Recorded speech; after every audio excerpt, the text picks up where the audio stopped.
When I was in my 20s, I saw my very first psychotherapy client. I was a PhD student in clinical psychology at Berkeley. She was a 26-year-old woman named Alex.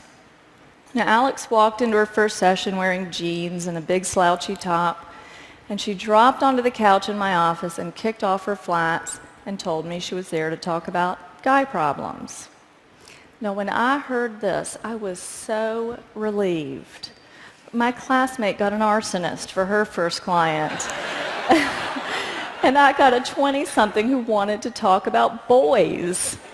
This I thought I could handle. But I didn't handle it. With the funny stories that Alex would bring to session, it was easy for me just to nod my head while we kicked the can down the road. 30's the new 20, Alex would say. And as far as I could tell, she was right. Work happened later, marriage happened later, kids happened later, even death happened later. 20-somethings like Alex and I had nothing but time. But before long, my supervisor pushed me to push Alex about her love life. I pushed back. I said, sure, she's dating down. She's sleeping with a knucklehead. But it's not like she's going to marry the guy. And then my supervisor said, not yet. But she might marry the next one. Besides, the best time to work on Alex's marriage is before she has one.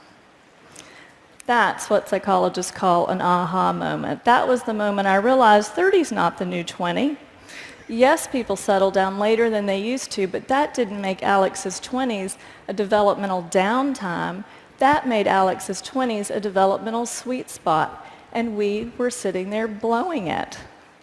That was when I realized that this sort of benign neglect was a real problem, and it had real consequences. Not just for Alex and her love life, but for the careers and the families and the futures of 20-somethings everywhere. There are 50 million 20-somethings in the United States right now. We're talking about 15% of the population, or 100% if you consider that no one's getting through adulthood without going through their 20s first.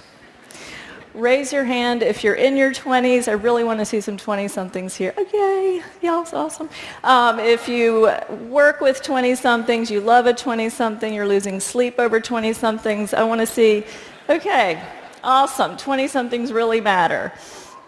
So I specialize in 20-somethings because I believe that every single one of those 50 million 20-somethings deserves to know what psychologists, sociologists, neurologists, and fertility specialists already know, that claiming your 20s is one of the simplest yet most transformative things you can do for work, for love, for your happiness, maybe even for the world.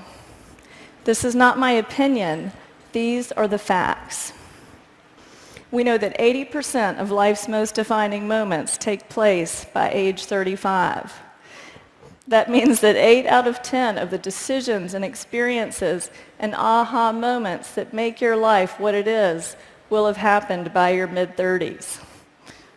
People who are over 40, don't panic. This crowd is going to be fine, I think.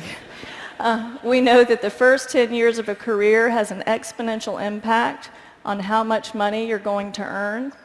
We know that more than half of Americans are married or are living with or dating their future partner by 30. We know that the brain caps off its second and last growth spurt in your 20s as it rewires itself for adulthood, which means that whatever it is you want to change about yourself, now is the time to change it. We know that personality changes more during your 20s than at any other time in life. And we know that female fertility peaks at age 28, and things get tricky after age 35. So your 20s are the time to educate yourself about your body and your options. So when we think about child development, we all know that the first 5 years are a critical period for language and attachment in the brain. It's a time when your ordinary day-to-day life has an inordinate impact on who you will become. But what we hear less about is that there's such a thing as adult development, and our 20s are that critical period of adult development. But this isn't what 20-somethings are hearing. Newspapers talk about the changing timetable of adulthood. Researchers call the 20s an extended adolescence. Journalists coined silly nicknames for 20-somethings like Twixters and Cadults. It's true. As a culture, we have trivialized what is actually the defining decade of adulthood. Leonard Bernstein said that to achieve great things, you need a plan and not quite enough time. Isn't that true? So what do you think happens when you pat a 20-something on the head and you say you have 10 extra years to start your life? Nothing happens. You have robbed that person of his urgency and ambition, and absolutely nothing happens. And then every day, smart, interesting 20-somethings like you or like your sons and daughters come into my office and say things like this. I know my boyfriend's no good for me, but this relationship doesn't count. I'm just killing time. Or they say, everybody says as long as I get started on a career by the time I'm 30, I'll be fine. But then it starts to sound like this. My 20s are almost over and I have nothing to show for myself. I had a better resume the day after I graduated from college. And then it starts to sound like this. Dating in my 20s was like musical chairs. Everybody was running around and having fun. But then sometime around 30, it was like the music turned off and everybody started sitting down. I didn't want to be the only one left standing up, so sometimes I think I married my husband because he was the closest chair to me at 30. Where are the 20-somethings here? Do not do that. Okay, now that sounds a little flip, but make no mistake, the stakes are very high. When a lot has been pushed to your 30s, there is enormous 30-something pressure to jumpstart a career, pick a city, partner up, and have 2 or 3 kids in a much shorter period of time. Many of these things are incompatible, and as research is just starting to show, simply harder and more stressful to do all at once in our 30s. The post-millennial midlife crisis isn't buying a red sports car. It's realizing you can't have that career you now want. It's realizing you can't have that child you now want, or you can't give your child a sibling. Too many 30-somethings and 40-somethings look at themselves and at me sitting across the room and say about their 20s, what was I doing? What was I thinking? I want to change what 20-somethings are doing and thinking. Here's a story about how that can go. It's a story about a woman named Emma. At 25, Emma came to my office because she was, in her words, having an identity crisis. She said she thought she might like to work in art or entertainment, but she hadn't decided yet, so she'd spent the last few years waiting tables instead. Because it was cheaper, she lived with a boyfriend who displayed his temper more than his ambition. And as hard as her 20s were, her early life had been even harder. She often cried in our sessions, but then would collect herself by saying, you can't pick your family, but you can pick your friends. Well, one day, Emma comes in and she hangs her head in her lap and she sobbed for most of the hour. She'd just bought a new address book and she'd spent the morning filling in her many contacts, but then she'd been left staring at that empty blank that comes after the words, in case of emergency, please call. She was nearly hysterical when she looked at me and said, who's going to be there for me if I get in a car wreck? Who's going to take care of me if I have cancer? Now, in that moment, it took everything I had not to say, I will. But what Emma needed wasn't some therapist who really, really cared. Emma needed a better life, and I knew this was her chance. I had learned too much since I first worked with Alex to just sit there while Emma's defining decade went parading by. So over the next weeks and months, I told Emma 3 things that every 20-something, male or female, deserves to hear. First, I told Emma to forget about having an identity crisis and get some identity capital. By get identity capital, I mean do something that adds value to who you are. Do something that's an investment in who you might want to be next. I didn't know the future of Emma's career, and no one knows the future of work, but I do know this.